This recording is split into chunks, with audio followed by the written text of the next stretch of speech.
Hey everybody, well, just finished up the fertilizer injection system.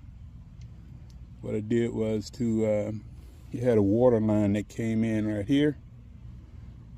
I cut into that, and now I'm using it as a pointer.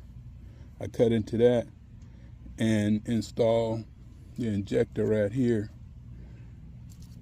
into my main line that goes out to the garden.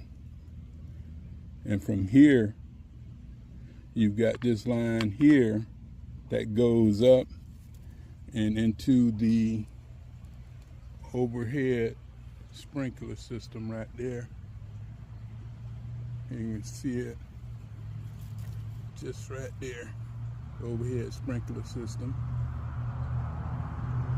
Goes down and over.